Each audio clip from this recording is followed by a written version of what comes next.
I do 3 shifts a week. It's really cool. How's it going, Matthew? Do you know it's done, yeah? I think I've read here. Yes. I think I've read this one. I got for one reason. Members of the House, the President of the Literary and Scientific Society, Daniel Devetti.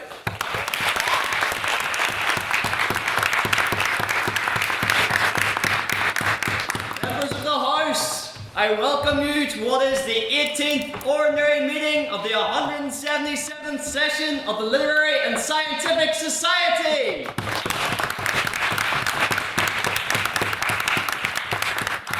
Now, as some of you might know, this week marks Chinese New Year, and 2026 is the year of the horse, which is why it is so appropriate that our society has bolted out of the pen with how active we have been. On Monday, we had BP sparring training sessions in preparation for our very own Queen's IV coming at the end of the month.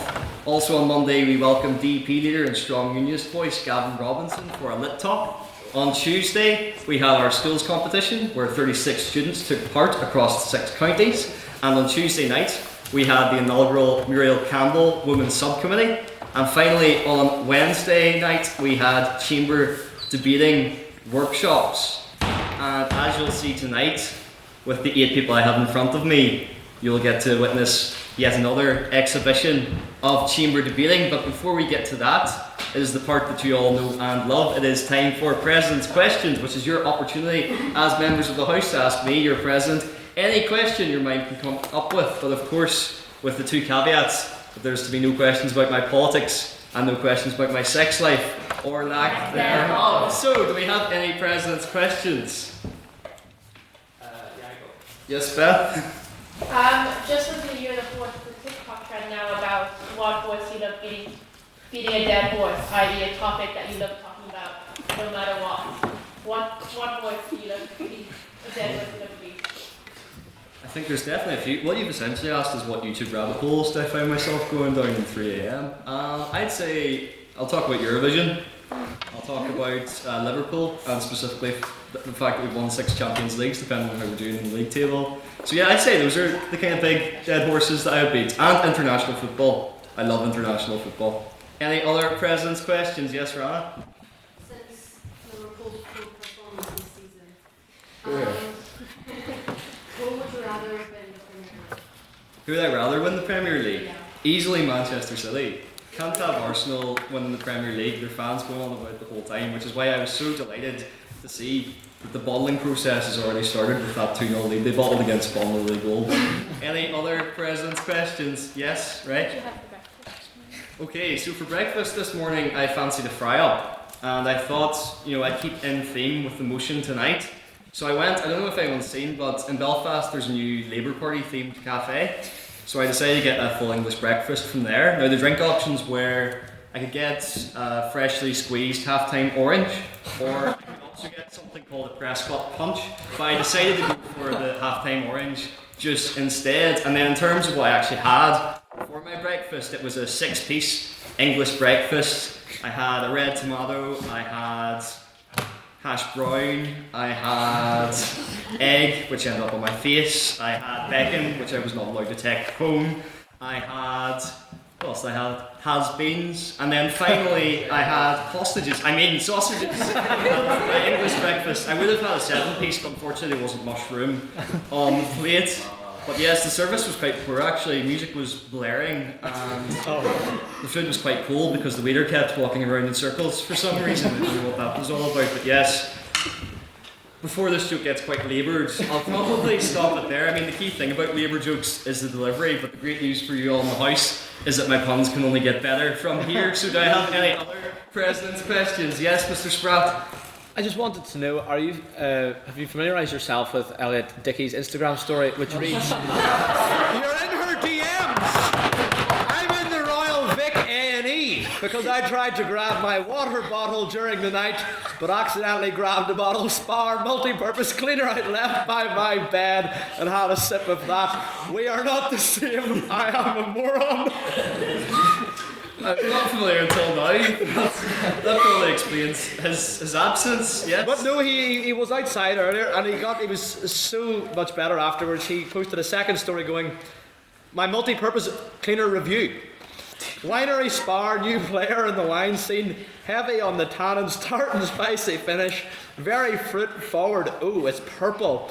Terrier chemical vat, anthrax on the note. I don't even know what that means. Notes of chlorine, rating 0 out of 5 stars, would not accidentally drink again. Would you recommend drinking bleach yourself? I would not. No.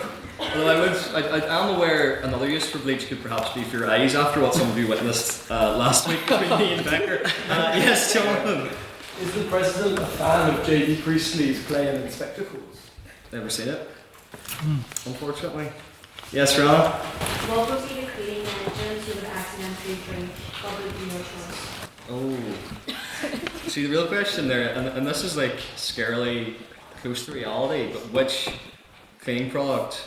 I mean, first of all, the premise of the question is that I would have reached for a cleaning product in the first place. But yeah, which one would I mistake for mouthwash? The easiest.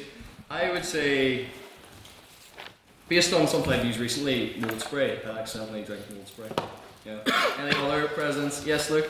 Going back to Arsenal, the Arsenal fans will always use excuses range why they didn't win the league, ranging from the weather to the Queen dying. So my question to you is, what's the worst excuse you've ever used to not go on a night out? Oh, Good question. that's a really good question. You see, if I admitted to it now, then I would expose myself for not going. I think I used I'm the only one with the key excuse. Always goes down a creek for me in my house, even if you motherfuckers do have a key. So yeah, you might hear that one at Lampreys later tonight. Look, but yeah, that'll be. Seventh B. I don't know what you're talking about, Ray. Other president's questions, yes, Kwame. Heineken or Guinness? Pardon? Heineken or Guinness? Oh, Heineken. I can't stand Guinness, which is yeah. But there you go. Yes, Lynn. So this is a question for Instagram or both. Would you rather run 23 marathons for unlimited pizza but for life, or run away from 23 evil bears for a cup made out of pizza? Okay, I would definitely, because I enjoy running and eating, those are my two top hobbies, I'd definitely run 23 marathons for unlimited Pizza Hut. Yes, Mark? What's your favourite pancake top and why is it in No, you've answered it for me. No, my favourite pancake topping, I quite like, this week for Pancake Tuesday, I say you know I didn't like it, but we melted Galaxy chocolate and put it on top of pancakes and it was actually unreal, so I would recommend that as a pancake topping. Yes, John? What is your favourite national cuisine, like Mexican or Chinese or Indian? I would say, and I actually got treated to this after James and I qualified for the Irish Times semi-finals last year because I'd never had it before and it was a disgrace, but the traditional Irish cuisine of a spice bag. That's my favourite.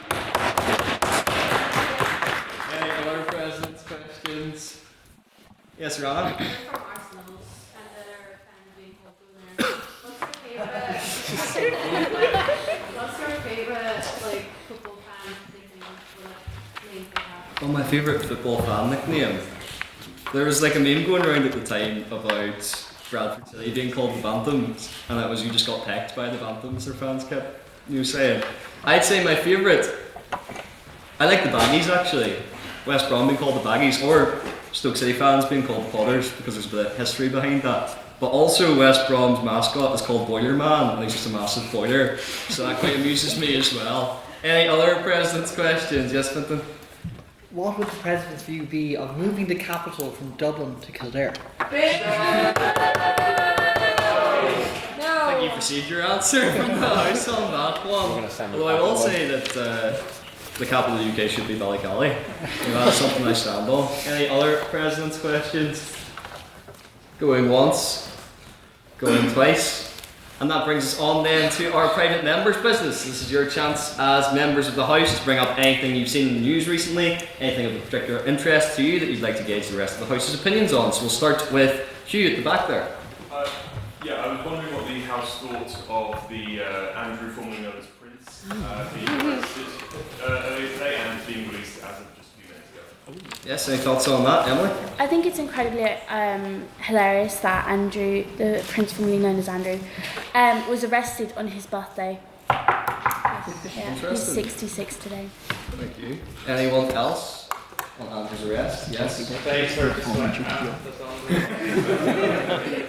I wonder if he would run 23 marathons for a Pizza Hut. I'm not sure. Yes, look. You might have seen that Pam Bondi obviously defended Joanne did not release the Epstein files because the Zoi is doing very well and the economy is going great. I'm sure King Charles used a skim excuse, but the UK economy is. You don't need to defend that.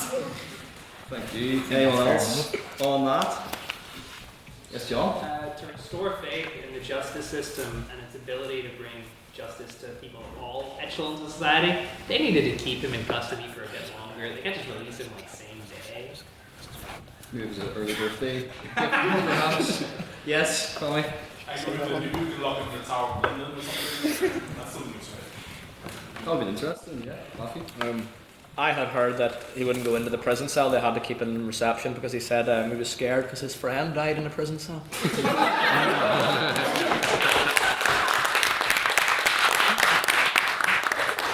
Thank you. Owen? On the topic of restoring faith, I think the restore faith in monarchy, the Jacobite tradition must be restored immediately. Jonathan? Thank himself who lives in the modern days, because 100 years ago, or 200 years ago, the king's scheming brother would have just vanished. But I do think it's interesting to compare the fact that one of the most significant people in British society, or who used to be very significant, has been arrested, with America, where so many names have come out, and barely anything has happened against any of them. Jack on this one? I think the last time that the existing Duke of York was arrested was 1478, in which case the Duke of York had questioned the legitimacy of the then King George's marriage to his wife, and he was apparently drowned in a barrel of wine after being arrested. So I don't know how the prospects look. I suspect it's probably not going to be drowning in a barrel of wine around Windsor, but yeah, just a little bit of history. It's a long time. Fun fact. Try and remember. Ash?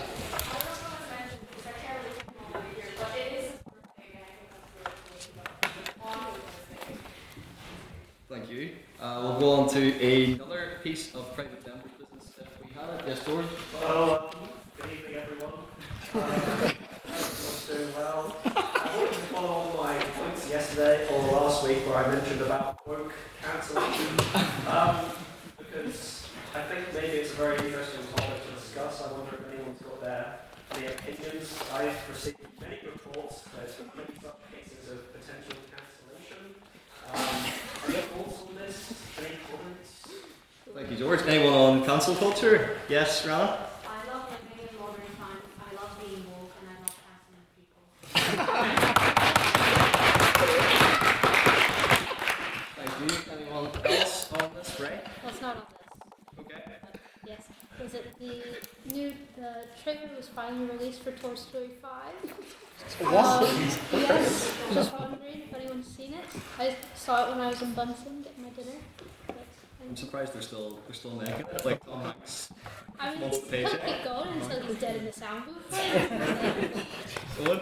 I saw one was put up Twitter and it was a still screenshot. Apparently Woody's now balding. Anyone else on Toy Story 5? Slightly. George? Well, this is somewhat linked in some ways. Last night watching another one of the media, so that's how it connects, called Nolan Live. I wonder if anyone had any thoughts on the comments of any of the speakers on there. Well known to some of us. Okay, Toy Story 5 or no one likes Toy Story 5, please. Yes, Fintan? It seems that they'll keep on making Toy Story films until Woody goes floppy. Hey. Anyone else on Toy Story 5? Yes, Laura? I actually think they should finish Toy Story 3. Yeah? I think it was a bit franchise. Specifically, they should have finished it when they're all about to go into the furnace. What a great way to end it there. Not coming back from that. Yes, Luke? Also, we've had point of present questions, but I'll hear how thoughts on it. I think the best Toy Story is Toy Story 1. Okay. What's our favourite Toy Story in the Toy Story franchise? Yes, Ray? Toy Story 2, obviously. You get Jessie, you get Sticky Pete, you get Bullseye, okay? You get Zurg. I mean, come on. And they go to Big Al's. You don't want to see that chicken? I mean, come on. Collie? Nah, it's gotta be free because Toy Story 2 I think was a weakness. We'll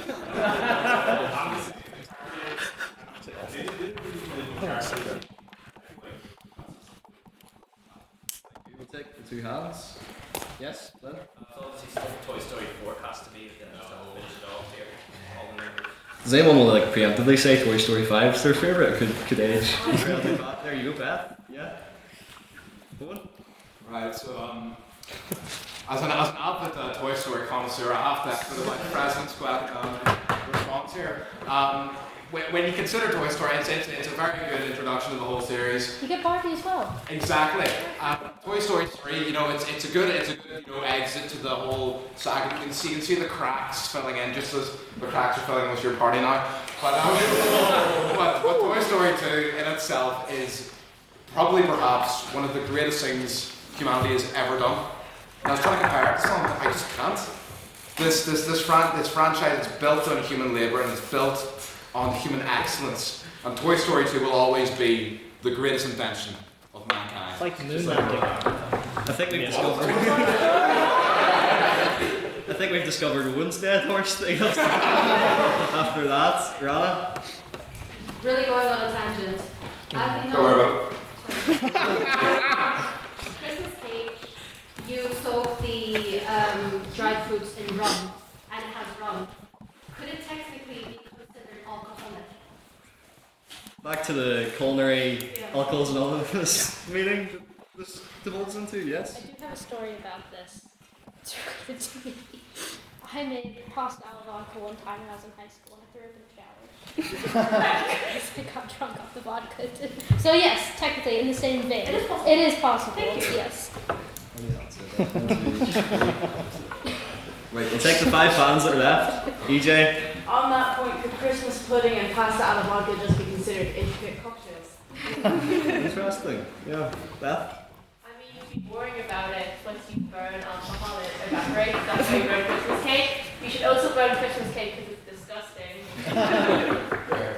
Sorry, Jonathan. Hand wasn't up earlier. Yes, Colin?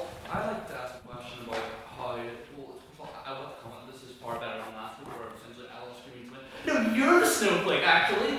So it's just slightly better than that. But I'd like to ask a question about the selection process and how consistent are technical errors in society, or is the council just as rabid as the bar society is, and how people describe it?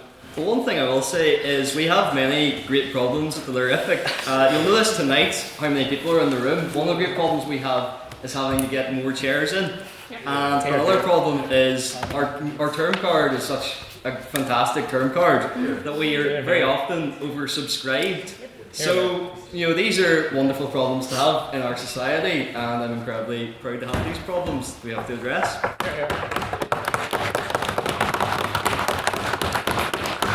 Any other points? We had 2 hands in this direction. Yes, Maeve?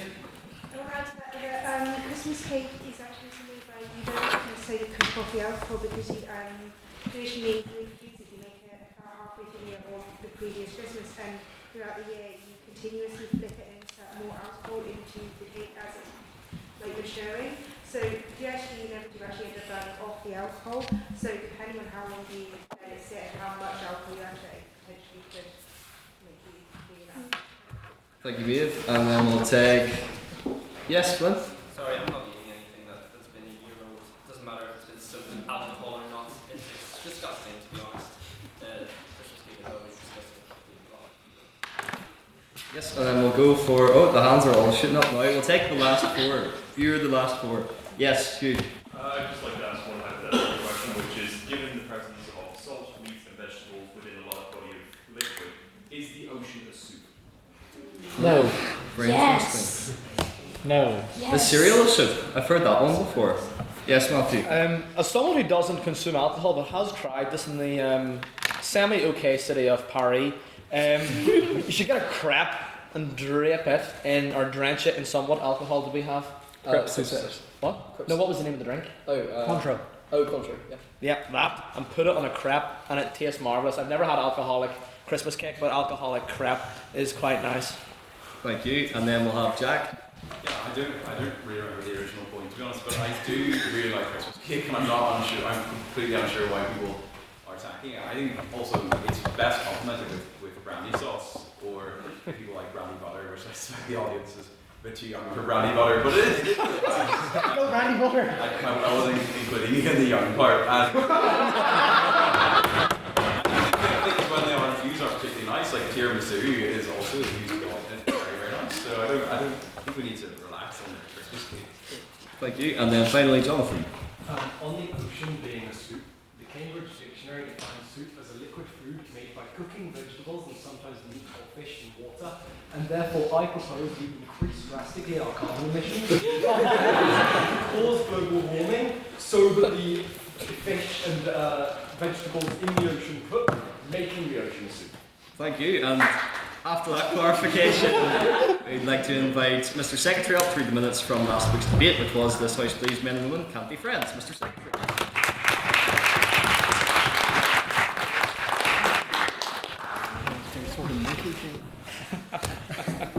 Members of the House, on February 12th, 2026, the Queen's University Belfast Literary and Scientific Society convened for the 18th ordinary meeting of the 177th session to debate the motion "This House Believes Men and Women Can't Be Friends." First, we have President's questions, where we heard from Elliot, who said, "Did you have Baker for breakfast this morning?" Daniel said, "Yes, and let me tell you, he is noble by name only." James said, "Are you going off anything for Lent?" Daniel said, "Yes, I'm going off chocolate and cooking nutritious meals." Then we had private members' business, where we had birthday wishes passed unanimously for the Literific. Then Luke Collins brought up Erica Kirk potentially visiting Belfast. James said the next Lit Talk guest will be Erica Kirk, maybe a foreshadowing. Veronica Lamb said we shouldn't spread the disease abroad. Jonathan Massey said the American conglomerate moving to meddle in Northern Irish politics is bad. Next we heard from Peggy, who was talking about the Super Bowl halftime show. Ella McMullen said it was really good and she had no idea who he was beforehand. Luke Collins said it was good to watch them scream to empty seats at the much better Turning Point All-American halftime show. Thank you, Luke. John said a big part of why he was chosen is that there was a cultural awakening in America. George Farnan said woke seems to be preventing a lot from operating now, especially lawn trimming. EJ said woke is stopping you from cutting grass. George said yes, it's bad, isn't it? Luke Collins said don't worry, no one is gluing their hands to your lawnmower. And Ella said the right wing are snowflakes. God forbid a big booty Latino wants to sing. Then we had the vote on prior opinion, where we had 5 votes for the proposition, 32 votes for the opposition, and 9 abstentions, meaning that the opposition carried and the motion fell. Next, first on the proposition, we heard from Annie, who said, "You're watching heated rivalry with your homeboy Daniel Devaney as he edged closer and closer to Baker." She then recounted the story arc of myself and Daniel Devaney and went on to explain how male friends are thought of as friends until they edge closer to you on the sofa and tell you about their latest crush. "You know them very well," they will say, followed by the inevitable hand-holding and confession. "Absolute nightmare," she said. "If only it didn't have to be this way and men and women weren't friends." She concluded. First in opposition, we heard from Elliot Dickey, who said, "Are we all just white male vessels for jokes about South Africa?" No, but he probably is. Elliot Dickey then described an exercise he developed where he gives a scenario and you decide if it's sexual or not. Jonathan Massey in the library with a girl, and she needs to drive home. Do you A, let her go? Do you B, walk her to her car? Or do you C, hide behind her car with your trousers around your ankles? Ella McMullen, scenario 2, is in the library with a male friend and they are writing up lecture notes. Do you A, say, "Can I see your notes"? Do you B, say, "Can I copy them"? Or do you C, try to stack donuts on them? He said, "We would challenge the gender pay gap if we had no idea how the other genders lived. When I was a white boy in South Africa, we would stay in a bush campsite and stack donuts on each other's lecture notes. One day he saw in the distance a balloon, which he later discovers was a prophylactic. Maybe now we know how he got mixed up between water and his bedside bleach. The best thing to do is, of course, pick it up, fill it with water and present it to your parents," he said. Friendship should be allowed, I don't know why I said that. Friendship should be allowed to be friendships and not anything else. He then concluded by saying, rather randomly, that South Africa had a very bad AIDS crisis and he would prefer not to be the cause of the next one. Second on the proposition, we heard from Florence, who said, "What do we expect from 3 girls and 3 guys living together craving a relationship?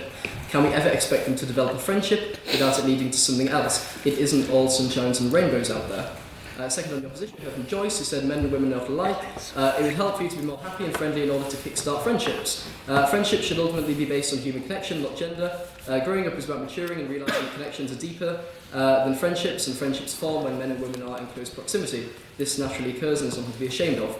Third on the proposition, we heard from Ella, who said they can share jokes and lunches, but the deepest, most emotional friendships need a deep emotional bond.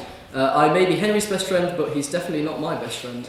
She said, Beth Liner, basically. How can I sleep in a bed multiple times with Henry? No, but Beth, always. She then said, I know this increasingly sounds like lesbianism to the unenlightened, but don't worry, it's not. Confessions shared in the night, she said, are the hallmarks of friendship and have to be girl on girl, not girl on guy. Ever noticed that men don't talk about feelings, only things? Jonathan and her are not friends, she said. They appreciate Gordon Brown and architecture, but she just doesn't know him like that. Then she talked about Daniel and said he likes football and is from Limavady. How can a girl be expected to be friends with someone like that? Then she went on to Elliot and said she can't be friends with a white South African. Moving on, Ash, we heard from third in opposition. She said that she would rather drink bleach, foreshadowing, the hypothetical notion that she would marry Elliot. Well, that worked out well. Men and women are not governed by impulse, they are governed by choice, and she chooses to platonically be friends with both men and women. She then rebutted Ella by saying that no friendship exists without boundaries and no friendship is ever perfect, but that is perfectly normal. To close, she said that it was flawed to assume that everybody, like all men, are superficial and shallow, while all women are emotional and seek deep levels of connection. A balanced middle ground can and does exist. Finally, fourth proposition, we heard from Jonathan, who said, the House should know that Ash doesn't believe in free will. Elliot, he said, and then didn't expand. He couldn't empathise with bonds of sympathy. Jonathan doesn't have friends, he has interests. Him and Ella are like Saudi Arabia and the USA. Also didn't expand on that one. When he talks to male friends, there's no pressure, but when he talks to old friends from school, there's a lot of pressure. This isn't a debate where we all say men can't be friends with old women. Because of the way society is stacked against the friendship for... Because of the way that society is stacked, the friendships are fought against from the start. Finally, to close the debate, we heard from Owen, who said friendships do exist between men and women, and that is a fact. Jonathan had many friendships from when they performed at the Belfast School of Performing Arts. Being attracted to someone is not a conscious decision. Friends are not a conscious choice. For example, gay men and gay men can't be friends, and we all know this is because of organised unionist movements. He then mentioned Jack Steele. Instead, we need something cross-community to bring us all together, and he then put out a cross-gender call to Lavery's, Sons of Lavery's, Sons of Spoons, he began. Then we had questions from the proposition, where we heard from George Farnan, Ella McMullen and Elliot Dickey. Question from the opposition, where we heard from Luke Coyle, Ash Corr and Ella McMullen. And finally, the abstaining question from Elizabeth Noble, responded to by Annie and Owen O'Neill. Lastly, the votes on speakerability. 21 votes for the proposition, 14 votes for the opposition and 9 abstentions, meaning the proposition carries and the motion passes. Can I take a minute to vote? Aye.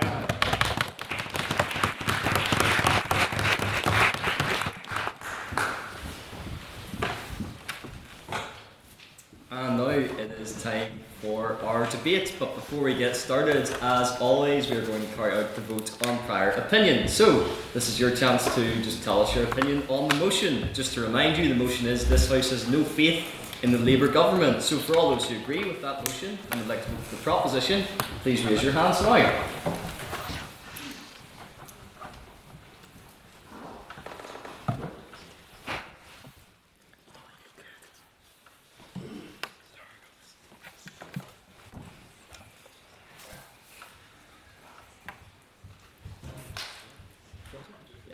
And can I have all those who disagree with that motion and would like to vote for the opposition raise their hands now, please? You don't have to lie, Tom.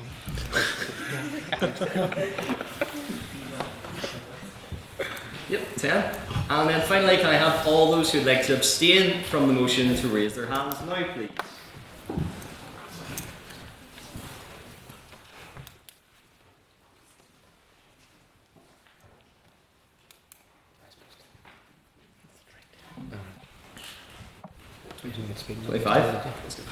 Mr. Speaker, or Mr. Secretary rather, can I have the results from the vote on prior opinion, please? Yes, with 30 votes for the proposition, 10 votes for the opposition and 25 abstentions, the proposition carries and the motion passes.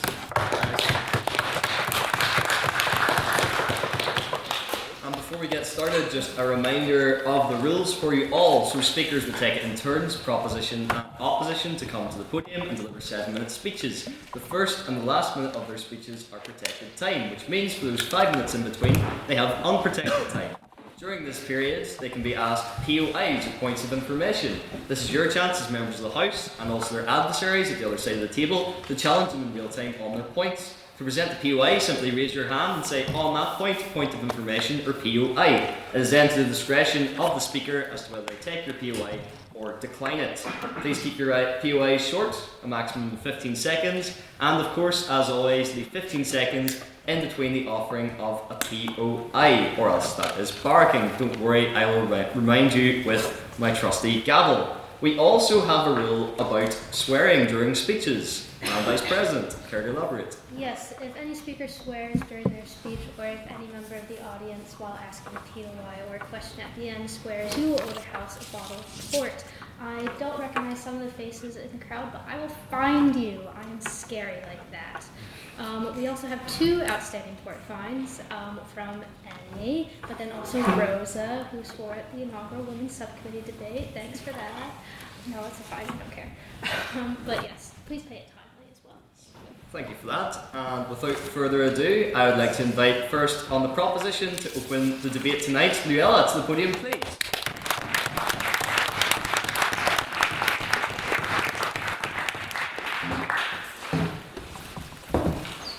Good evening, everyone. I'm really excited to be opening this debate. The question we are here to address is whether this House has faith in the Labour government. And before we can answer that question, we must first ask a more fundamental question: and what do we mean by faith? Is it trust? Is it belief in future prospects? Is it feeling represented by accountable and competent representatives? These are all questions that I hope to give you clarity on through the opening of this debate. Faith in a government is not a question of blind loyalty or partisan backing. Faith means believing that those in power are capable of governing effectively, transparently, and in the interest of the public that they serve. Faith means believing a government has a clear direction and the competence to follow through, and the moral authority to justify its decisions. This evening, it's really crucial to acknowledge that this debate is not simply about the Labour Party itself. This is about whether the current government has given the public any meaningful reason to trust its ability to govern. I want to acknowledge something that makes this debate complex. Faith operates on 2 levels in this question. It could be faith in individual representatives or faith in the government as an institution. The electoral procedure in place in the UK general elections is a single-member plurality system known as first past the post. And as someone who has a Labour MP representing my local constituency, who I elected, I can say that I personally feel represented. As a politics student, as someone who sends too many emails to her, I've contacted her on multiple occasions, whether that's local issues or on global issues like Palestine. And every single time she has responded promptly and engaged in my question and given me a response. But individual responsiveness like this doesn't mean that I have confidence in the government as a whole. You can trust your GP while still acknowledging the systematic issues in the NHS and how it's operated. It's just the same. You can trust your local representative while still believing that the cabinet and the machinery of the government itself lacks coherence and vision. When we're talking about losing faith, we're talking about something larger than party labels. We are talking about systemic issues with political leadership. The British democratic system, embodied by the Parliament of the United Kingdom, is widely admired globally and has influenced democracies across the world. But admiration for the mechanisms of the system does not automatically translate into confidence in those currently operating. One of the greatest threats to faith in government is the perception of career political elites who become increasingly disconnected from the electorate. Figures such as Peter Mandelson often symbolise the image of political power and elitism that is concentrated among a small governing class. This perception fuels public cynicism, and cynicism erodes public faith. Importantly, corruption, elitism, and political detachment are not partisan issues. Perhaps the greatest reason to reject faith in this government lies in policy consistency, which is next to none. It's one thing to disagree with the government's policies. It's completely normal and healthy in a democratic system. But it's hard to trust a government that seems to disagree with itself most of the time. The Labour government has already been characterised by repeated policy U-turns. A government that was elected with 412 out of 650 seats, creating a huge majority, should theoretically be capable of decisive governance. A strong majority offers stability, legislative efficiency, and the ability to deliver on manifesto commitments. We've seen an example in the US that political gridlock has a huge impact. So the ability of our political system to produce a decisive majority government should be utilised as the advantage that it's designed to be. But all we've seen is hesitation and reversal. When a government demonstrates uncertainty about its own policy agenda, the public inevitably begins to question whether that government has ever really truly had a plan, which is absolutely the case with this Labour government. Their plan was win the election by criticising everything the Conservatives say, because people hate the Tories more than they hate us. Faith requires clarity, and faith requires follow-through. Faith requires political courage, and U-turns fundamentally undermine all three. But let me be absolutely clear, as someone who voted for a Labour representative, rejecting faith in this government does not mean rejecting progressive or left-wing policy goals, if that's what Labour is trying to achieve. It does not mean endorsing the Conservatives or endorsing, God forbid, Reform UK, or any other alternative. The motion is not about partisan loyalty or whether you'd have more faith in a government led by any other party. It's about governmental performance. Removing the word Labour from this motion entirely would still leave us with the central question. Do we have faith in the current government's ability to deliver meaningful, consistent and strong leadership? And the answer must be no. Faith is also a moral question. Governments do not operate purely as administrative bodies, they make ethical choices that define their legitimacy. For many voters, foreign policy decisions, including positions relating to conflict in the state of Palestine, raise serious moral questions. And regardless of where individuals in this House stand on the conflict between Israel and Palestine, it's undeniable that large sections of the public feel deeply betrayed by the government's stance and rhetoric. When significant portions of the electorate believe their government is complicit in genocide, faith becomes impossible to sustain. So finally, we must consider expectation and the right that people do feel rightly let down. 14 years in opposition. After 14 years, Labour should have entered government with clarity, unity and preparation. They should have been absolutely clear on their messaging, and they had a mandate to follow through. Opposition is meant to be a platform that they can stand on, an opportunity to refine their policy, strengthen their leadership, and build public trust. Instead, we've seen uncertainty, reversal, and a government that appears to be reacting to events rather than shaping them. Ultimately, that's why this motion matters. Democracy depends not on elections, but on public confidence and representation. When there's no faith in the government, political disengagement grows, and declining participation has already been a problem in the UK, and it will only worsen. So this evening I remind you, voting for this motion is not an act of partisanship. It's not a rejection of progressive values, it's not an endorsement of any other opposition party. It's simply an acknowledgement that the current government has not yet demonstrated the consistency, clarity, or moral leadership required to earn public faith. Thank you.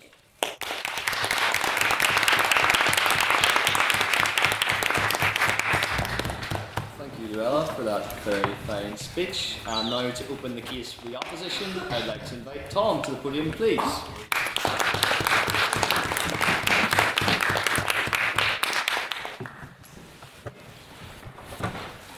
Mr. President, ladies and gentlemen, I come to you a changed man. Last time I spoke to you, I waved around my Toryism. I used the title Tory Tom with pride, and now I turn a new page. I had my doubts, and now today, following the example of many of my colleagues, I announce my defection from the Conservative Party, and I pledge my new allegiance to Sir Keir Starmer. Shame.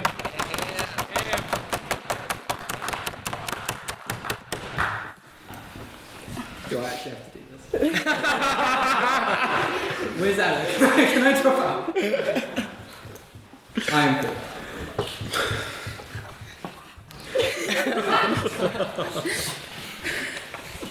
Yeah, I suppose we deserve him. We had it coming. All of us. We gave Starmer the mandate for his indecisiveness. As Starmer is a reflection of the electorate's views. The question today isn't whether our fantasy cabinet team should substitute the current government. It is whether or not we should keep the government as we have it, or throw it out, and open the door to the fire and brimstone, also known as Nigel Farage. Because the truth is, the electorates are indecisive. Just as Starmer doesn't know how to fix a country, nor does the electorate. The public wants Starmer to solve an impossible equation, and the equation is this. 80% of Britons believe debt is in a bad state, and they are right. Public debt at 101% of our entire GDP is outrageous. The OBR warns that we are in an unchecked trajectory. They predict that without massive policy changes, public debt will surge to 270% by 2070. Our government bond interest rates are the highest in the G7. That is worse than France, Mr. President. Worse than France. No wonder many economists believe that Britain will end up in a Greek-style bankruptcy. It is a ticking time bomb. Every tick, we get closer to financial disaster. The Institute for Fiscal Studies believes there are no easy options to defuse this bomb, leaving us with two options. Increase revenue and cut spending. Yet 50% believe taxes are raised too much, and while 60% agree with cutting spending and 70% agree with less welfare spending, when looking at support for specific measures, such as reforming winter fuel payments, PIP or the two-child benefit cap, no one supports it. We demand a European-style spending, while also asking for an American-style tax system. It's delusional. Starmer knows this. It's like asking for a first in a module, but then refusing to actually log on to Canvas. Starmer knows this very well, but like every statesman in every democracy, he must blow with the wind. His mandate comes from us. So while the public remain indecisive on our economy, so will Starmer. U-turns on winter fuel, on national insurance, on inheritance tax on farms, it doesn't end, but we had it coming. The government is paralysed because they are trying to solve an impossible puzzle, a puzzle created by us. If you have 6 messy breakups in 10 years and you can't seem to find the right one, then it's time to realise it's not them, it's you. So I suppose we need Starmer, because no real mandate for change exists. A government must govern by consent, and the public do not consent to either solution. Starmer is the only person standing in the way of the 100 Labour rebellious MPs who oppose reforming PIP, lining up to lead the next government. He is the only person standing in the way of the extreme spending and of the Liz Truss-style extreme tax cuts from reform. Moderation is the only solution to the country's indecisiveness, because all we can do now is wait. To solve our problems, we need to wait for the mandate to solve them. On that point? No, thank you. That is why it is premature to boot out Starmer. I have faith in this Labour government not to destroy our finances. Rachel Reeves' fiscal rules, a promise to keep the books balanced, are a bandage on our sinking ship. But please allow me to be very clear. A bandage and a desperate David Lammy frantically bailing out water is better than a ship being scuttled by a mini-budget fiasco or a Labour backbench IMF bailout. On that point, please. If Labour are going to lose the next election anyway, should they not be doing things to save the ship rather than letting it sink before the next election comes and torpedoes it? The problem is they can't find a mandate to actually make decisions. The moment they make a decision, they have to U-turn, whether it's on the side of increasing spending or on the side of reducing it, on the side of being fiscally responsible. They can't find a public who will actually support anything they do, so they are paralysed. All they can do now is wait until the public come to a conclusion. Whether the time the ship finally goes down is tomorrow, or at our inevitable bankruptcy, who knows? But we need to wait for a crew willing to sail towards port through stormy waters to truly save us. We need electoral consensus to solve our problems. I have very little faith in this government, but no faith, as the proposition is here to argue for, justifies switching away from moderation and speed walking into chaos. Starmer, the captain who's keeping us floating, at very least, is the last person we should look to blame now. The real criminal is all of us. We need to look at the politician in the mirror. I beg to oppose this motion. Thank you very much.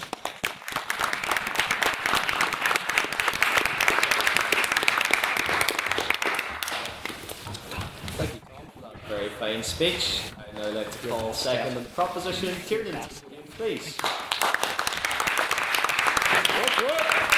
Return of the King! I wouldn't quite say that. You know, I wrote two versions of this speech. One where Keir Starmer was still in power, and one where he wasn't. I think that sums up the problem with this Labour government. They can't decide and they won't make decisions. In many ways it reminds me of my car. It's still going, I still drive it, but it's about to fail its MOT. And Keir Starmer is my gearbox who just keeps jamming.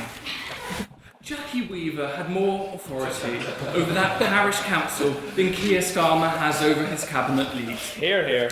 But I admit, Labour is not just Keir Starmer. But you're going to hear a lot of that shit tonight, but he is the master and custodian of that ship. Right now, the captain doesn't know what he wants, so how are the people supposed to? How are his crew supposed to continue in the Department of Work and Pensions? Labour promised stability, but they have delivered chaos. Rachel Reeves' autumn budget would have the market in tattles leading up to it. They flip-flopped on income tax. They attacked farmers. I can just see her sitting on the steps of the Treasury, picking petals, going, let's tax the workers, let's On that tax point, them not. Go ahead. what are your comments on Liz Truss's mini-budget? I don't see how one Tory's mistake makes a Labour mistake any better. I mean, ultimately, a bad decision's a bad decision. It doesn't matter who's making it. Labour looks distracted on the world stage. Starmer is acting like a babysitter for the US president, managing bizarre interventions in local politics. Why does the US president care about the Mayor of London? On that point, Go ahead. the US President cares about the Mayor of London because it's part of their right-wing rhetorical argument to try and undermine the status of the UK's largest city. How have we got to that point? No, Donald! It's very naughty. Donald! No! You can't say that to Greenland. Now go apologise to Denmark. Keir Starmer reminds me of my middle-class mother, giving me a good telling off when God knows what I did. Maybe you should get a job in a care home. Many say critics are too harsh on Labour. Although I will admit all major parties share the same flaw. Losing faith in Labour doesn't mean gaining faith in the Tories. Labour promised to fix stagnation. I'm not sure I believed them when I voted for them. Better than the Tories. They've only worsened national insurance hikes. Shifting policies make hiring impossible. Anyone looking for a grad job right now, I'm sure, would know. On that point, go ahead. You feel so, you crowd out so easily. What would you do? What would I do? I'm a computer science student.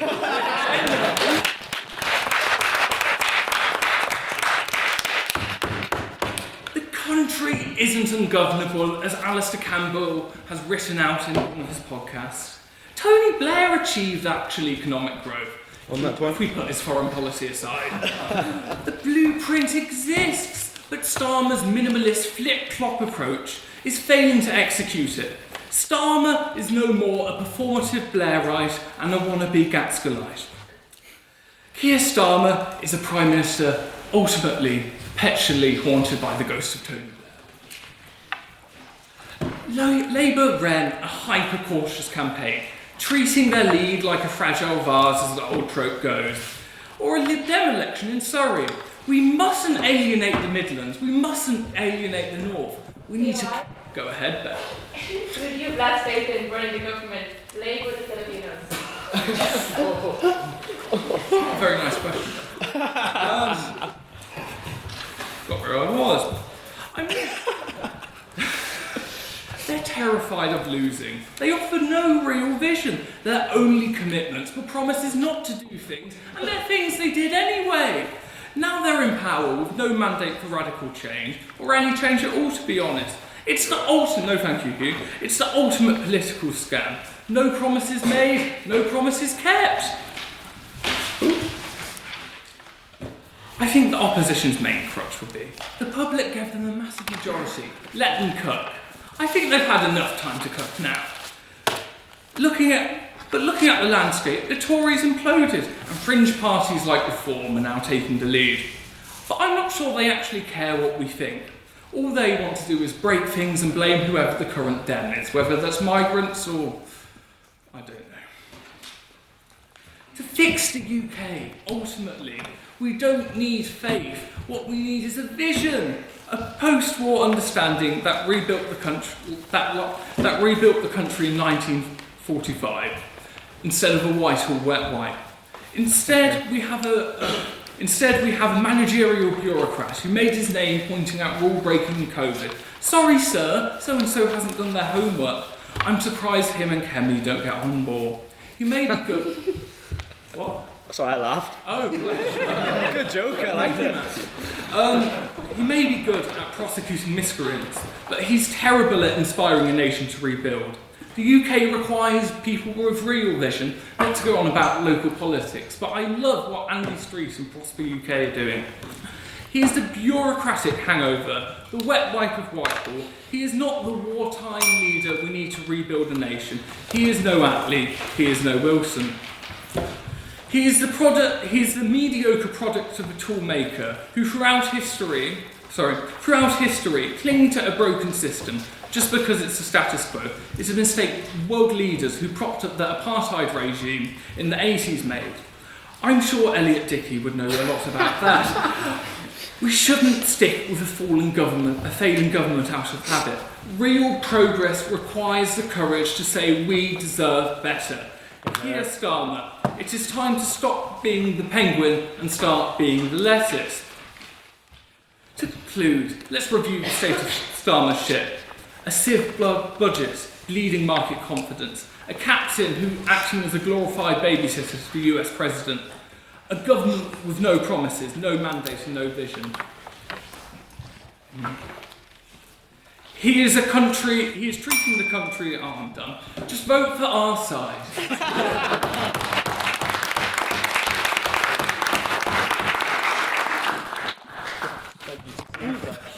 Speech. I'd now like to call second on the opposition, Alexander, to the podium, please.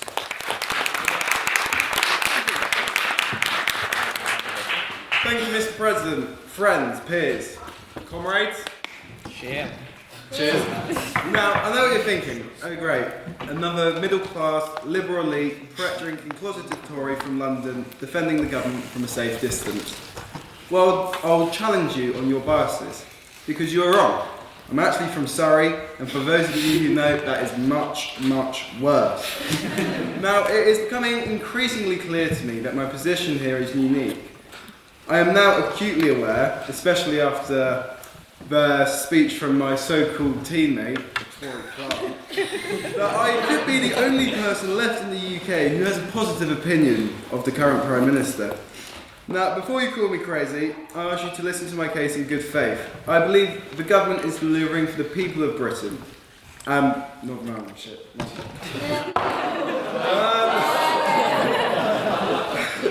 Forgot where I was. When I think about what we have to thank the labour movement for, I think of the 1946 National Health Service Act, establishing the NHS, a service which is on that point. Of course. We're in 2026, not 1946.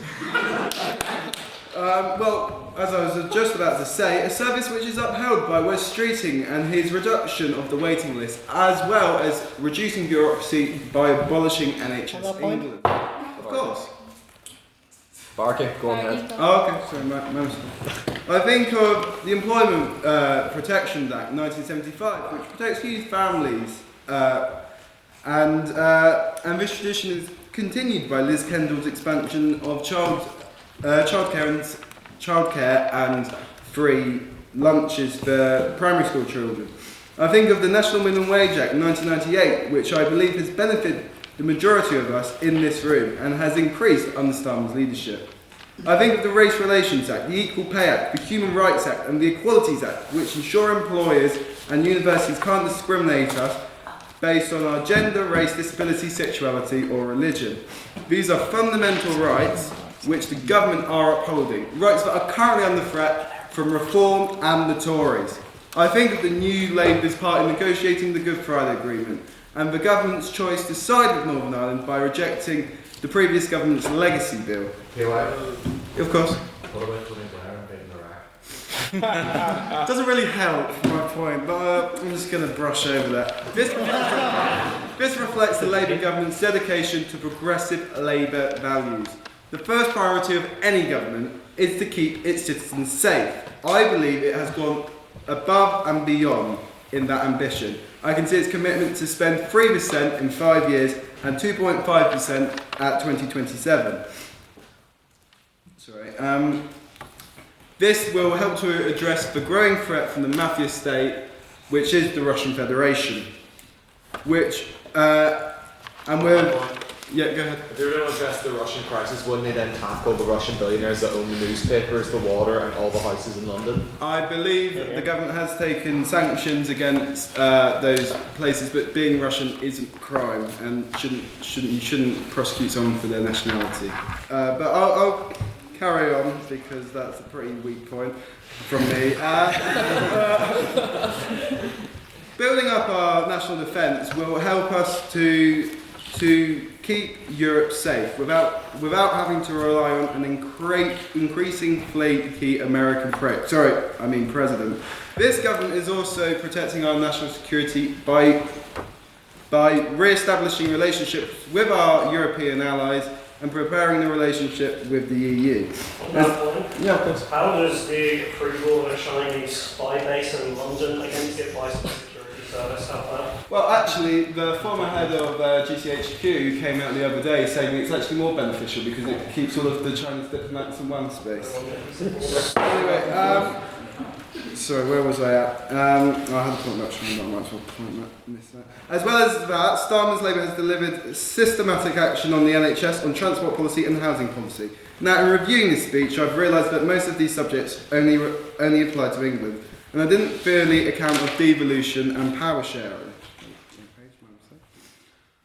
But I am going to crack on anyway, because I was born and raised in England, and I'm going to stay true to my home and carry on and do the most English thing I can do, ignore the rest of the UK. The government's renationalisation of railways in England will mean transportation will put people first. 29 billion for the NHS prioritising On that creating... point? Of course. What about HS2? I'm going to get to that later, but it was the previous government that rolled back HS2, so it would be pretty tricky to do an O-term, essentially. The new Renters' Right Bill will increase tenant standards and stop people living in unacceptable conditions, otherwise known as Holy Land conditions, and Ed Miliband's commitment to a green energy transformation will make this nation energy self-reliant and net zero eventually. But the crown jewel in Labour's progressive transformation of this country is the machete it's taking to local planning objections. The enemy which has held this country down is an enemy within. On that point? No, thank you. The dreadful NIMBY. The brutal and authoritarian thumb they hold over our population must be ended. The tyranny of the nation's Jackie Weavers. The people who say no to affordable housing, no to high-speed rail, no to green development, they will finally be conquered, and then, and only then, comrades, Starmer's utopia will be achieved. But to leave you with some ending remarks, I think it's important to acknowledge that if we accept this motion, that we have no confidence in this government, we'll be left with one or two terrifying prospects. If we reject Labour, we accept a reform government, which looks increasingly like the Steve, Dave and Mike, who are all regulars at Clacton JD Wetherspoons 2 p.m. on a Wednesday, will be trying to avoid their wives and children, will be in charge of this great nation. Alternatively, we have a growing threat from a Green Party, a party whose policies can be summarised as we're going to borrow enough money to get us completely out of debt. As well as that, I've been to enough literific debates to know we should all be terrified of the dark puppet master that is the wokerati. So I leave you with one final thought. Stick with Starmer. Thank you, I yield my time.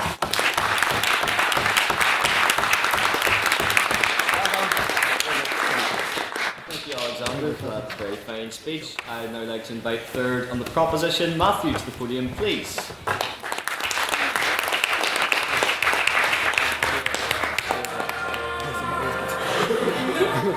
Things can only get better. It would appear that's not the case. That was the noise that drowned out wee drenched Rishi as he announced the 2024 general election. But somehow it has got worse. When Comrade Keir took to the steps of Downing Street, he says, "Judge not my Labour government." Sorry, that was more monotone. "Judge not my Labour government on words, but actions." So tonight we are the judges, and we are going to judge their actions. The Labour government has made screw up after screw up. Not even Jim could fix that. The Labour government has declined, has decimated British farming, and the economy is as crippled as Elliot was the other night when he drank bleach. On the 30th of October 2024, Rachel from Accounts announced the most destructive agricultural policy within the last century: the family farm tax. On that point. No, thank you. Patience. It was so destructive that the Labour government lost faith in it themselves and U-turned. What's new there? The budget would see changes to agricultural property relief, APR. The budget restricted APR to £1 million and then capped the inheritance tax on that at 20% over that level. Most farmers, particularly here in Northern Ireland, do not have £1 million in cash, but they do possess this in assets, in land, in machinery, equipment, sheds, and movable assets such as cattle and livestock. I say that myself as someone in the agriculture industry.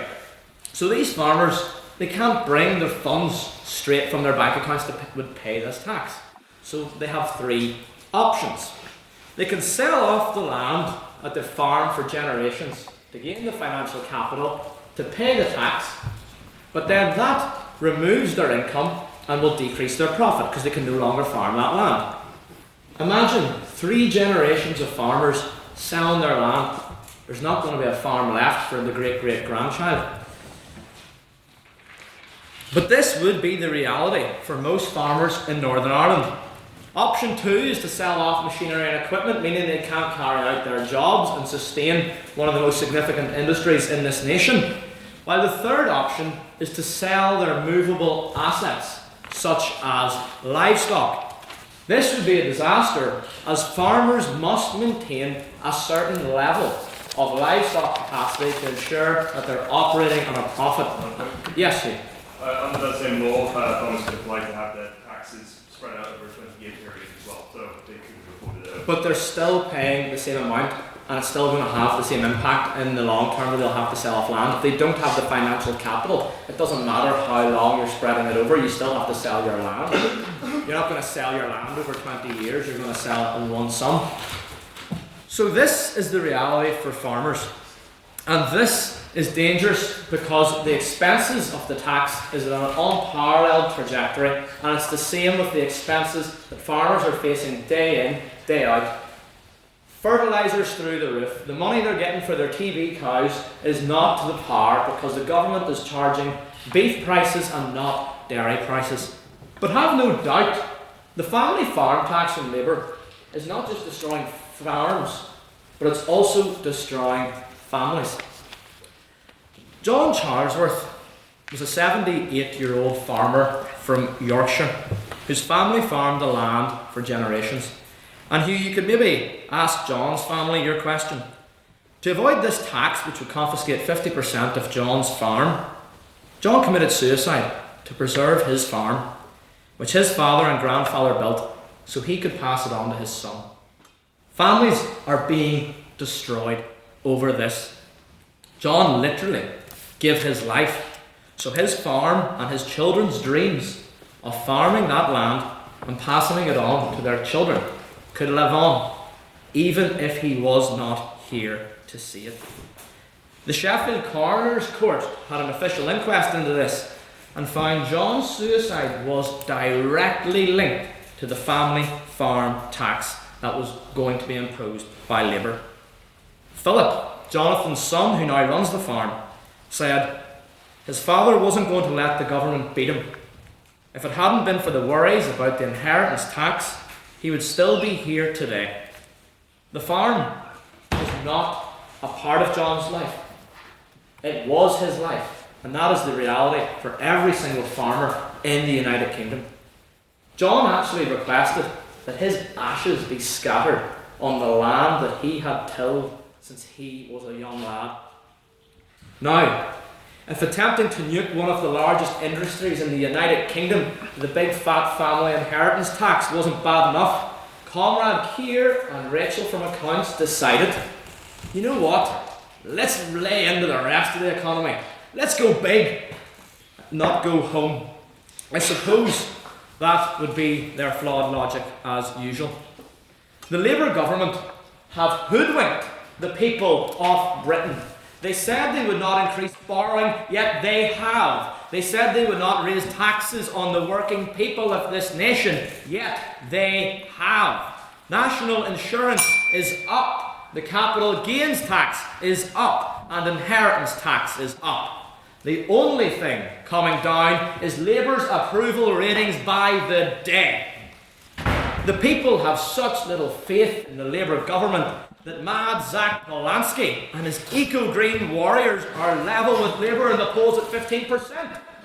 Instead of hypnotising women's breasts, Zach should hypnotise incompetency into Comrade Keir. And even Reform is at double the rate of Labour. They're hitting 32% in the polls. Labour themselves no longer trust the Labour government. Why should we? U-turn after U-turn, broken promise after broken promise. To have faith is to trust, and we do not trust Labour, and we do not trust socialism. Tonight, we have judged the Labour government by their actions, and tonight, we find them guilty of failing this country and every citizen of this great United Kingdom of Great Britain and Northern Ireland. Thank you very much.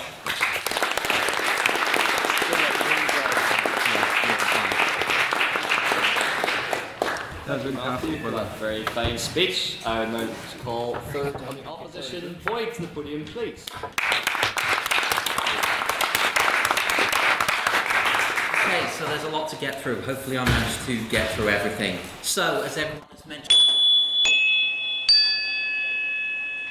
is that borrowing costs were now at an all-time high, and constraints were at an all-time high. And Labour was put in a very difficult position to fix this problem. Now, the next thing I want to do is compliment you well done.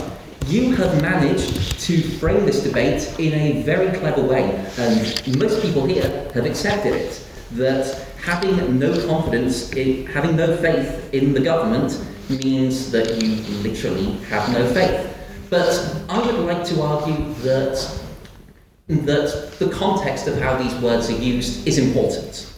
I would like to argue that the way this is worded, considering the only other context it's worded as, is if we were in the House of Commons today, would we vote to bring down the government, and would we vote to have a general election in which we probably get Prime Minister Nigel Farage as the new government?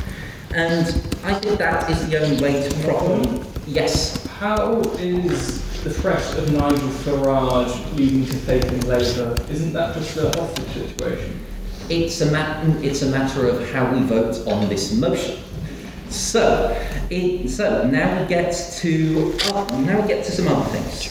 Now you get, and specifically, I want to talk about what you said about Blair saying that Blair provided a strategy of how to get this growth, and Blair himself wrote, "Starmer is in a way harder position than I was ever in." And that's because Starmer's position looks very similar to Blair's, but it's not. The vote is fragmented.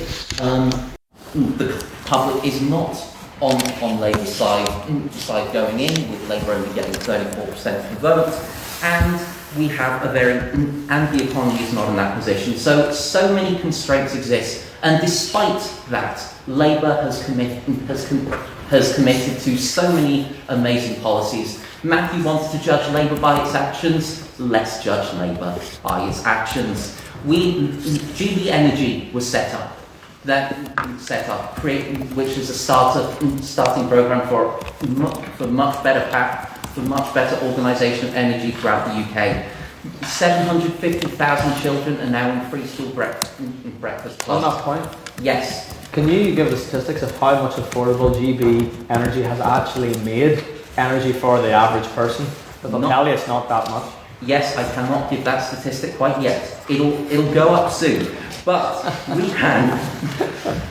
But yes, and then nationalised rail, another thing. Water bonuses banned because the companies that put the feces on the beaches do not deserve bonuses. I feel like I'm taking quite a few. I might not. Sorry. Okay. Then onshore wind farms have been the ban on onshore wind farms has been lifted. The workers' rights bill has been implemented. The child benefit cap has been lifted, raising 450,000 children out of poverty. All of these things are really great things that have been managed to implement despite the fiscal rules, despite these constraints. And now and all of that is reflective of how this government is quite representative, and how U-turns are reflective of this difficult situation that we were in. Now it was mentioned earlier that people feel represented, but that Nuala again felt represented by her local MP, but was not represented by the cabinet at large. I would argue that this is the type of party that creates this type of cabinet that tries to get these things through despite these very difficult constraints, compared to previous governments, specifically the last one, that failed to do things despite a position where they were able to borrow money to do so. And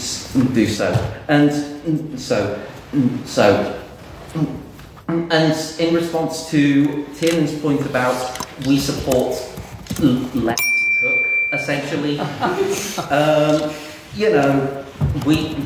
given the constraints, it makes sense that it's difficult to It makes sense that we have to act within those constraints, and we're not exactly acting like that. So, because of that, I feel like that all these reasons have given us a great reason to support Labour. Have we done enough?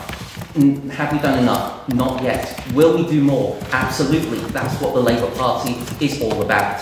But the alternative is either a government with Nigel Farage, or splitting the left with Zach Polanski, which is a vision of the left which includes an abandonment of supporting our Western allies at this critical moment of threats to our national security. And because of that, We must have faith in this government, and I thank you very much.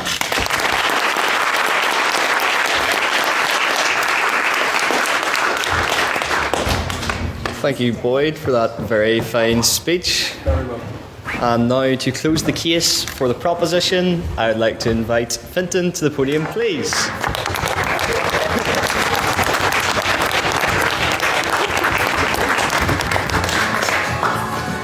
That's enough, Adam.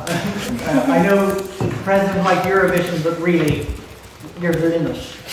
Now, Mr. President, Madam Secretary, and literative members, somehow I've been let back again. So, the first thing you need to note is that I'm not a Tory nor a member of Reform. I'm an Irishman who doesn't know what the Telegraph is exactly. I believe it's some papery thing, but it's not exactly the Irish Times, so I just won't touch it. So I'm going to try and take a Rory Stewart approach here, dressed as I am as a centrist dad, to talk about this frankly. It is fair to say that as Lyndon Baines Johnson's Great Society died in the fields of Vietnam, it is fair to say that Keir Starmer's Great Society died on the streets of Clapton. Look at it this way. Given all the above, we've either forgotten that the rest of the United Kingdom exists, we've either agreed that the Labour Party is failing, or that we've discussed the past. We are living in 2026, we are living in a very complex situation, and it is time that the Labour government did something. It has a massive majority, and yet we're not seeing very much. We are seeing some small acts, but you would expect having control of an entire parliament and the exchequer of trillions of pounds, something will happen. I've yet to see Keir Starmer do anything other than babysitting the President of the United States. No, thank you. Just let me move on a bit. So as we talked a bit about feces. And I'm not going to suggest something about the performance of Rachel from accounts, but what I am going to say is that it has muddied the water significantly. And I'm going to talk about something that is rather unfashionable in modern politics. Clarity. So, what is clarity? As my engineering project starts going mad. This motion actually is about whether the Labour Party, it's not whether or not the Labour Party once did good things. It's not about whether individual ministers are good people. Indeed, most of them are. It is about certainty, and it is about certainty regardless of whether or not the loyal opposition is perfect. This motion asks for something more serious. Does this government deserve the public's confidence to govern? And that question depends on competence, on courage, and on conviction. This House should have no faith. Because faith, Mr. President, is not about branding. It is not a slogan printed on a bus. It's not a reshuffle. Faith is earned through delivery. And delivery requires three things. Honesty about the scale of the problem, seriousness about the solutions, and political courage to act. So let's take them in turn. We were told that there would be a more sustainable government. We were told that there would be a stable government. We were told that there would be growth, and we were told that there would be a plan. We were told that there would be an end to the sleaziness of the previous Labour governments. And yet the Labour government seems to be quite ready to just disregard British citizens in Chagos. To take the time to turn around and say, no, these British citizens, subjects of the Crown, not our problem anymore. It's a shed. It's simply a moral failure. So, we've talked about setting up GB Energy. So that's an industrial strategy. There's no teeth to it. We've talked about taking away the bonuses. They still own the water. Water is still a privately held asset. A human right. No, it's ridiculous. Nationalise it or do something about it. They have the majority. One act of Parliament. It might go to the courts. So what? Yeah. Barking. The government doesn't have a real majority because the Labour benches are fractured. None of them agree with each other. Okay, right. I do think that Sir Keir Starmer could learn an awful lot from Bertie Ahern. Oh, wow. Bertie Ahern was in the Parliamentary Party of Fianna Fáil. was quoted once, and I do apologise for using uncouth language, I shall pay the court fine, that if any of you wish to challenge me, I'll fucking rivet you.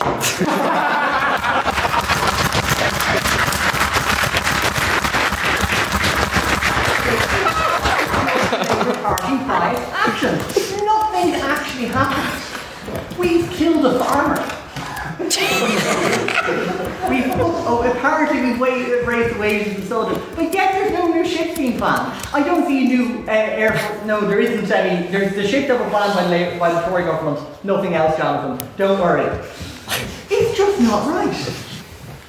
Okay, so let's talk about the NHS then. We brought down waiting lists in Wales. England and this is so regionalised. Yes, there's a lot of people in London, and the waiting list in London declined. But what about Yorkshire? What about Northern Ireland? I don't see the waiting list getting shorter here. We all revere the NHS. No, we will all defend it. But reverence is not reform. Waiting lists remain structurally high. GP access remains inconsistent. Workforce shortages are a serious, predictable, but problematic issue. Leadership is not saying that the system is under pressure. We know that. The public will forgive you getting things wrong, but they will not forgive incompetence. Here. It's all about actually doing something. We're willing to turn around and say, okay, they got it wrong, but something's happening. We need to see the ball rolling. We're sort of sitting in the House of Commons being quite happy going, we'll vote on this today. Or we're not going to pass the government, though we don't like Keir Starmer. If the Tories can manage to elect 2 or 3 elected leaders without an election, why can't the Labour Party do it?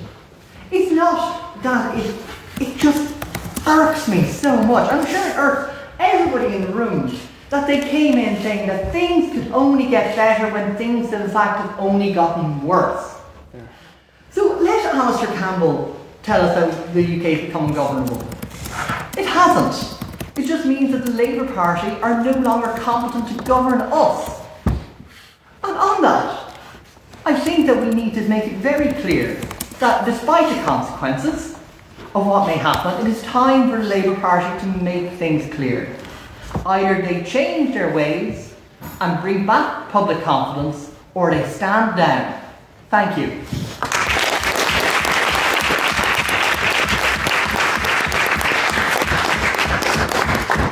Thank you, Fintan, for that very fine speech. And now, to close the case for the opposition and the debate as a whole, I would like to invite Emily to the podium, please.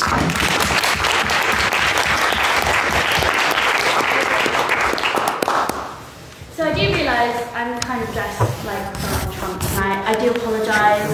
Like, once I realised that it was too late to go home and change. And don't worry, Kia's not babysitting me, I promise. Well, guys, we've made it to the final speaker of the night. My God, that was a lot of yapping. And for the sake of making it to Labyrinth in a timely fashion, I was going to keep this as brief as a trust premiership. However, considering all the men we've heard tonight, I think we can all benefit from a light touch of misandry-centred politics. And first and foremost, let's just discuss the motion. This House has no faith in the Labour government. It's one so ridiculous. We have Tory Tom on the opposition. We said a lot. My teammates have discussed all the policy-based reasons for why we should have faith in Labour, and we've also heard Tom's interesting arguments about Starmer being kind of a placeholder leader. Yeah. But I'm going to be wrapping up the opposition's case with something a little different. But can I just say, it's a sad state of affairs when I am the one with the most Labour credentials at the table on the opposing side. Sorry, guys. Currently, I'm not a member of any political party. They've all got their issues, and I'm not a big fan of any of them. And I'm not defending Labour because I like them. I'm defending them because of familial obligations. So get ready for an absolutely insane law drop. My family have been voting Labour for decades. Shame. That is hardly surprising considering my mother is from Liverpool and my father is from South Yorkshire, the real Yorkshire, not Baker's fake. Oh, whoa.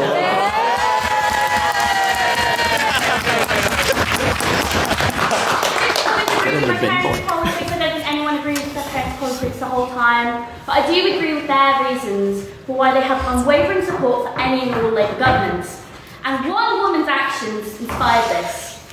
Margaret Thatcher may be Farnham's one true love, but I have no time for her. You see, Northern England, much like nationalist communities here, hate her. My father grew up in a mining town in Yorkshire and was brought on union strike marches as a child. And although he was not part of a mining family himself, he remembers how the Conservative governments treated those miners and their families, and that is why since then it has been a Labour stronghold. My mother's family history within Labour is far more interesting, however. My granddad was born and raised in Liverpool, and like his father before him, he engaged in work on the docks. He became a timekeeper, and he was elected to the Dockers Board of Police, working in the iconic Liver building, where Taylor Swift once filmed a music video. In 1985, the Dockers went on strike, and Thatcher sent in Nicholas Ridley to negotiate the Dockers contingent, which included my grandfather, Tom McBride. When Ridley, who understood the desperate situation the Dockers and their families were in, asked my grandfather what he could do to help, and my grandfather's response was, "Respectfully, Minister, resign," to his face. That says a lot about my family history with Labour. Despite the fact that my grandmother did vote Brexit, he has voted Labour since that moment. You can see why you could see this debate as an apology to my parents for leaving County Westmeath early during reading week to make last week's debate here at the Literatic. But just going back to the motion for a moment, I'd just like to talk about the leader of Labour. Personally, I don't like the M&S knitwear model, sorry, Prime Minister Keir Starmer, but I have more faith in the alien Keir than I do Kemi, who cannot get her own husband elected, Badenoch. Polanski, I'm going to make this woman's breast grow Polanski. Or Nigel up the Farage. Many members of this society were at the DUP talk on Monday. I highly doubt we want that man as PM. Sorry. Ed Davey has only proved he can bungee jump, and he can't really lead any government, can he? He's just fun to have around. Can we just talk about how little time Labour has been given to work, especially by the right-wing conservative media? You're always banging on about the woke media. I'm going to talk about the right-wing media. On that point? No. How much leeway was Boris Johnson given? And how many U-turns and scandals did he and his government have? Shall we go through a list? Yes. Let's go through that. I'm going to talk about Partygate, the scandal which resembled the literary actors. During the lockdown that deprived my then 10-year-old sister of her birthday party. I'm going to talk about the decorating scandal, where the wallpaper chosen was so ghastly and gold, King Midas wouldn't go near it. And I won't even bring up, Boris Johnson cheating on his wife who's going through chemotherapy treatments, or the fact he lied to late Queen. He's just a terrible guy. But I'm going to wrap this up now because I'm talking too much. But who I blame for this motion? I blame my boyfriend. I blame every other politically engaged person who doom scrolls the platform X, formerly known as Twitter, instead of paying attention to their girlfriends. On that point? No! You all buy into the 24-hour news cycles and political commentary more than my friends and I do, buying into trends for our bad outfits. My faith in Labour is like... Including, my faith in Labour is like my faith in my beloved football team, Liverpool. I only started supporting Liverpool to annoy my grandfather who supports Everton. I want them both to do well. I watch their matches on PMQs with bated breath wondering what kind of a performance is this going to be. But the unfortunate truth is they haven't been doing very well lately and they can do better. I'm not denying this. 6th in the league currently, which could be attributed to either, but at the end of the day, I still maybe foolishly support my team and Labour. Maybe we need a new manager or leader, maybe not, but I believe we still have the players and the tools to get back to the championship that we won last year and return to our former glory. So I'm going to end here. I kind of want a pint, so I urge you all vote opposition. Thank you.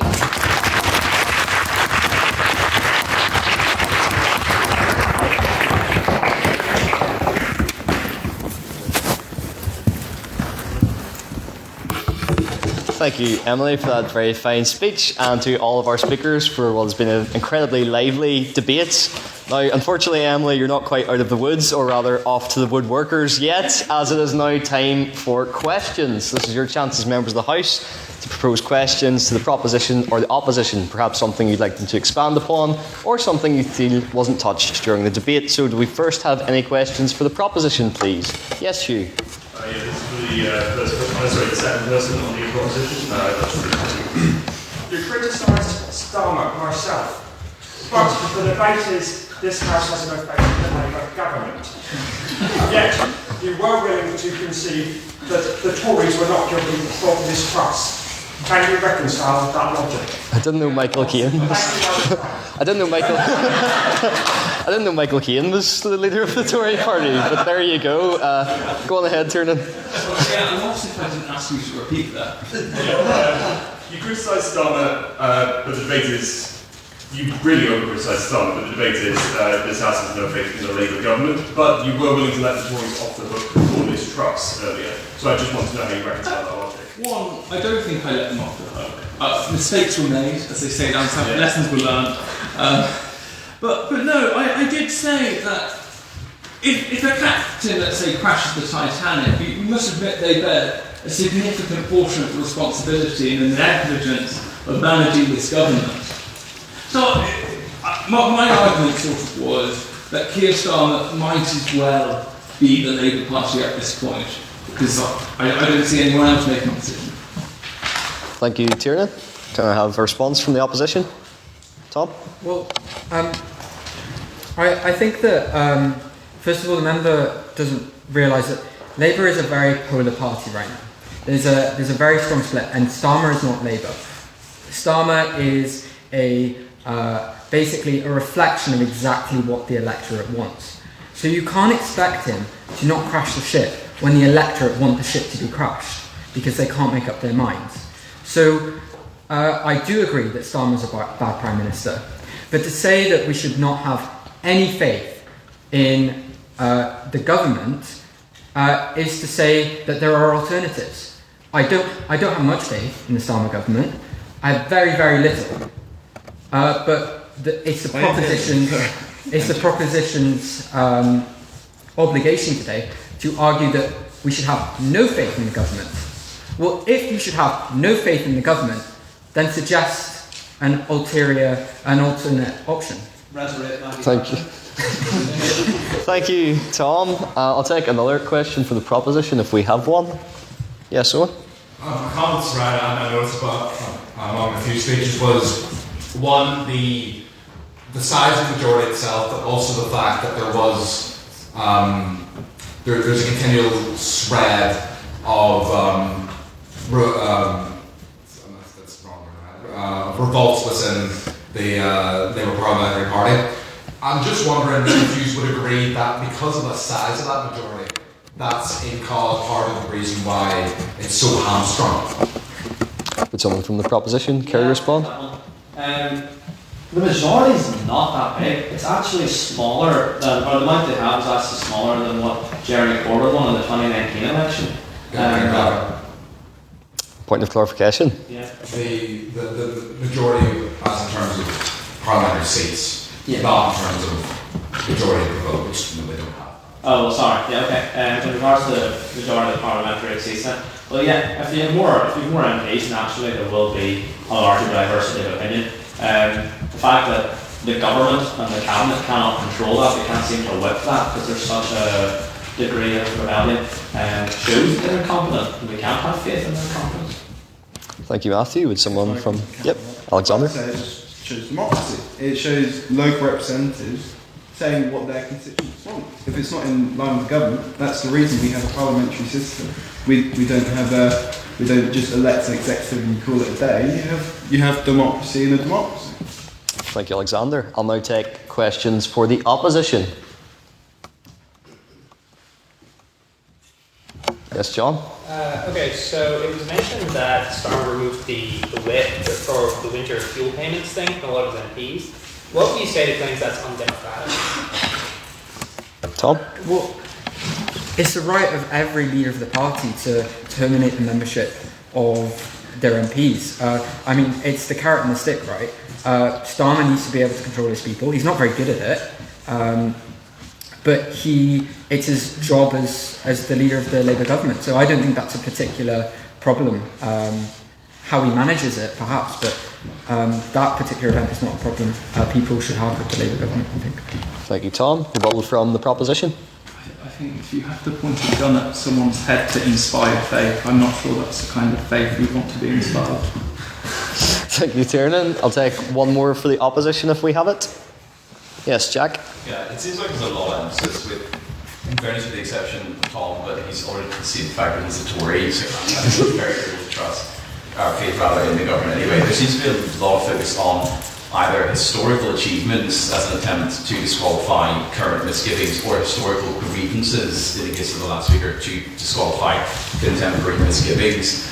The fact of the matter is that the Starmer government, the scale of the problems that the Starmer government has precipitated over, I think Fintan highlighted pretty adequately, is they've insulted almost every single one of their bases, from raising student tuition fees to insulting the farmers to ignoring the human rights of Tudosians.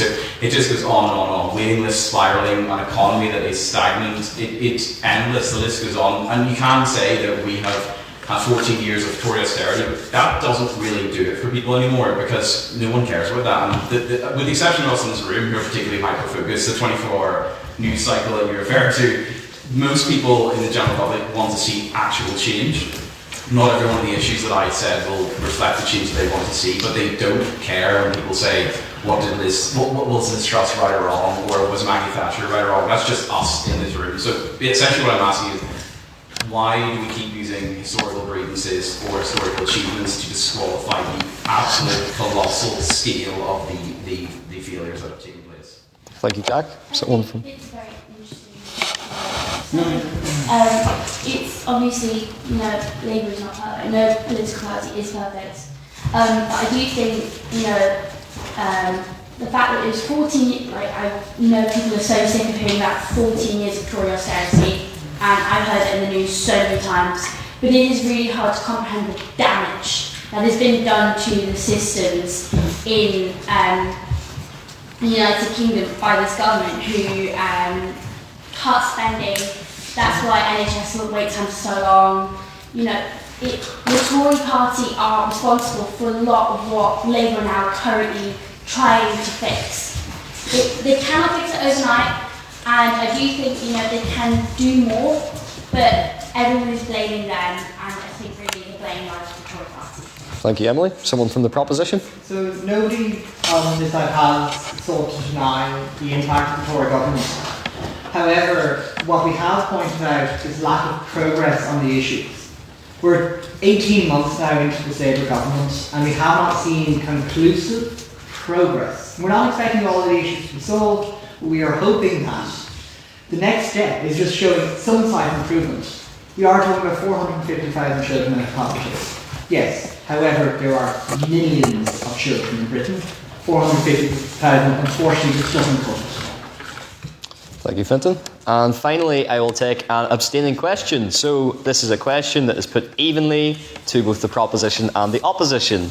If your question starts, well, this applies more to the proposition or the opposition. I have a gavel. I played cricket in secondary school. You'll need much more than a cup and a helmet to protect you from my wrath. So, yes, we'll go for Henry. I suppose my question is the question is the motion is okay, that this house has no faith in Labour government. And bar maybe Luella, I don't understand what no faith actually means, right? Because there's a thing of Labour tapped for a million reasons, that's very obvious, right? But it's the question isn't are they bad at X, Y, or Z? I think everyone in the house is they obviously have problems. I think the thing is understanding that or arguing what having no faith means, right? Because is it better, to have faith in an organisation or a political party that has problems because the alternative is reform or the Tories or whatever, or is that worse because having that faith in of itself is a bad thing because Labour are doing bad things, which I think everyone agrees on. So my question is simply, what are the consequences to not having faith? Thank you. Someone from the proposition? To address your first point of only Llewellyn touching on faith, well, I wouldn't personally reiterate what that was already touched on, but faith is defined in the dictionary. It's a complete trust or confidence in someone or something. And personally, I do not have complete trust in Keir Starmer or any individual within the Labour government to carry that mandate forward. They have betrayed their base of people who put them in, the working class people. Wasn't really clear as well what we were getting. There was a lot of people expecting some potential socialist angle, others a centrist and moderate, some saying it was just Rishi Sunak in a red tie. As Fintan had elaborated too, that clarity I think was lacking as well. So it's hard to have faith in something when you don't know what you're getting. In relation to what we're going to have after, to be honest, I don't know what's going to happen next. I don't see at the moment the Conservative Party having any capability either. Reform, I think they might be the party that gives the Conservatives the kick up the rear end to get a move on and get back into government and go about actually having a Conservative, ideologically driven government. But I can't see reform providing the solutions either. I think it would be fair to say that at the moment I don't have faith in any particular party or leader to address any of the issues. None of them seem to have proven that they could be confident to do so. Thank you, Matthew. Someone from the opposition? Well, today's motion is not about whether you should have full faith in the Labour government or not, as Matthew suggests. It is about, it's a sliding scale. It's about the magnitude of faith you should have in the Labour government. Now, to say that you should have no faith in the Labour government is to say that the country's going to blow up tomorrow. It's to say that you can't expect them to make any positive change whatsoever. It's to say that they're another Liz Truss government that blows up the economy in an afternoon. On this side of the house, we don't believe that you should have no faith in the country because in the Labour government, because we'd be in a much more dire state. The only scenario in which you could actually justify having no faith in the Labour government is if the country is going to be destroyed by Tuesday afternoon. And for the second part of your question, Henry, what needs to happen now is that the public needs to realise that we can't solve our problems until we realise how to fix them as a country. Politics is downstream of the people that elect their representatives into power. We need to realise that we have a debt crisis. We have a fiscal bomb waiting to explode. We can't have two things at once. We can't have unlimited spending and we can't have zero taxes. We need to pick a decision as a society. We need to pick a solution for the country moving forward. Otherwise, we're going to have a Starmer or we're going to have something worse. Thank you, Tom. And so concludes our questions. So now it is time for the verdict, the vote on speaker ability. This is measured not based on your own personal opinion, but the metrics of presentation, rhetoric, argument, teamwork and engagement you have seen throughout the night. So, can I have all those who would like to vote for the proposition on the vote on speaker ability to raise their hands now, please?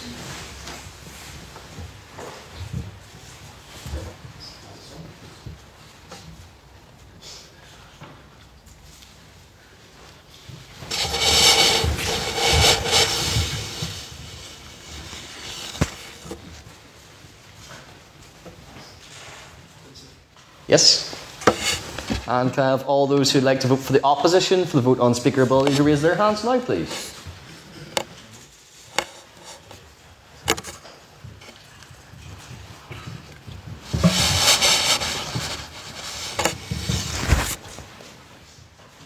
19, yes. And finally, can I have all those who would like to abstain from the vote on speaker ability to raise their hands now, please?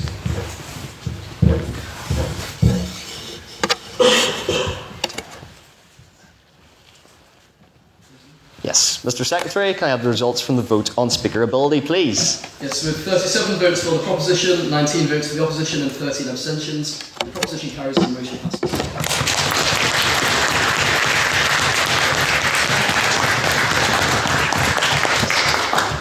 We're now one step closer to that pint. Emily, congratulations to all of our speakers for their amazing speeches. I'd just like to draw to your attention, and I see a lot of you around the room admiring our term cards.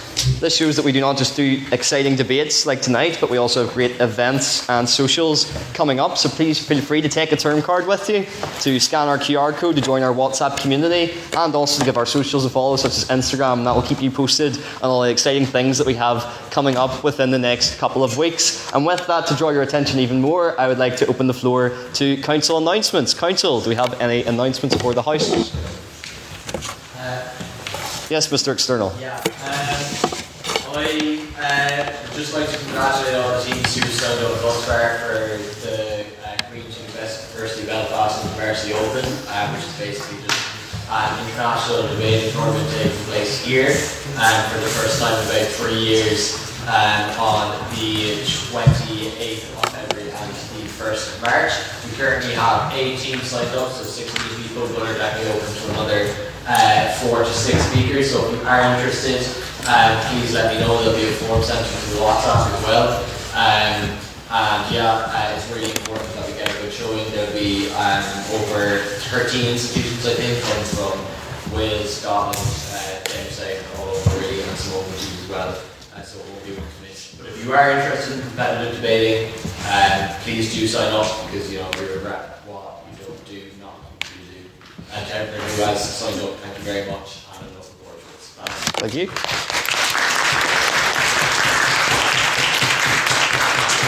Mr. Schools? So, Tuesday we hosted our final schools competition. We had 36 students from across 5 different counties, 9 different schools represented, so great success in that regard. Our final will be on the 3rd of March in Stormont, and it's a pleasure to announce that students from Coleraine Grammar School, Enniskillen Royal Grammar School, Methody College Belfast, Assumption Grammar School, and that's them all. Loretto? Yes, to be said, no, we didn't say Loretto, sorry. And Loretto Oma, which is marvellous. It's their first time in the competition. So those will be our finalists. So that's going to be a great day as well. And it's going to be shaping up to be a good day of debate. Thank you. Thank you. Any other council announcements? Mr. Events? Yes, good evening everyone. I just have a few things to announce. We have on Tuesday, the 24th, so this coming Tuesday, we have Daniel Mulhall. He's the former Irish ambassador to the United States, the United Kingdom and Germany during very, very prominent times. He was the ambassador during Trump's first term and the UK ambassador during Brexit. So that'll be one to definitely look out for. Then we have the former President of Ireland, Mary McAleese, coming. That's on March 9th, Monday.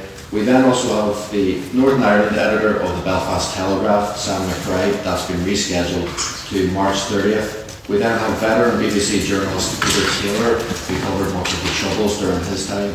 And then we also have the Speaker of the Assembly, Edwin Poots, from the Society. That's on April 20th. We have Peter? Yes, Peter Taylor's coming on April 13th. So it's a bit of a while away, but it'll be one to look out for. Of course, also, I'm free for suggestions. If you'd like to see anyone at the Society, please do let me know. And also, being events officer, I am the tech officer. Please scan this QR code if you're not in our WhatsApp group. It's a very good way to stay in contact with what goes on at the Society, and it's a good way to stay in the loop. Thank you very much. Thank you, James.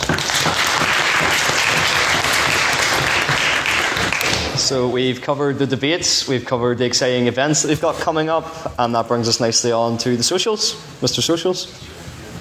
Thank you. I have a number of socials coming up. So next Wednesday, the 25th, we have our joint debates at the BOT at 7 p.m. please come along to that. Then the following week, on Tuesday the 3rd of March, we have our literary quiz, also at the GOT at 7 p.m. It's all very consistent. Then on Monday the 23rd, which is the most important, we have our annual formal, the Conversazioni. Sign up on our blog. You don't have to pay right now, but please do sign up. It is £40 for members and £45 for non-members. Plus ones are welcome. Bring whoever you like, but please sign up so that we can get an idea of numbers. As I say, you don't have to pay immediately. You can. It's like a Klarna system. And then on the 1st of April. On April Fool's Day, we also have another social event. We have Ule Pule, which is going to have its name changed, I think, because I don't like being imposing the French terminology last year. But that is a factory pub call if you aren't aware what it is. So please just keep an eye out on the socials for details of where we're meeting. But please come along next Tuesday to next Wednesday, actually, to our drunk debates. Thank you very much. Thank you. Madam Vice President. Alright, so if you scan that QR code, you also have access to the sign-ups for the Muriel Campbell in the subcommittee. You're more than welcome to speak out if you want to win. Our next debate is This House Would Be a Spinster, and that is on Wednesday, the 11th of March. And then our final debate for that subcommittee is on the Tuesday, the 31st of March, and it was This House wouldn't have been put in the cage. No, I've not been put on a cage, not been put on a pedestal, but rather a cage. Yes. So please sign up and please attend. It's the first year of this subcommittee getting going, and we got a great turnout on Tuesday. Was it last Tuesday? No, this Tuesday. Whatever. A couple days ago Tuesday. But yes, it'd be great if everyone can come. And yes. Thank you. And then over to our philosopher of wines. Yeah, sorry, I forgot to mention. Thank you, Reg. I didn't realise you changed the date. So I also, again, I already said it last time, but on Tuesday the 10th of March, we are doing our great debate. This House will repeal the Acts of Union. We have William Cawley coming along to chair. Lots of excitement from Vinton, and we should hopefully have 4 guest speakers. We've got 2 politicians signed up already. One of them is the party leader. I don't want to spoil the names yet, but we'll hopefully have another 2. If you would be interested in speaking, let Ella know, or you can let me know, or someone, just let someone know. But the location for that will also be confirmed later on, but Tuesday the 10th of March for that. Thank you. Yes, and finally, just as a reminder, if you would like to carry the torch and continue to shine the flame of 176 years of our society, we have our AGM coming up on the 16th of March, with nominations open from the 2nd to the 9th of March. And with that, I would like to call our speakers to the front, council to stay behind to set up the room, and I will see the rest of you in Lavery's. I call this meeting adjourned.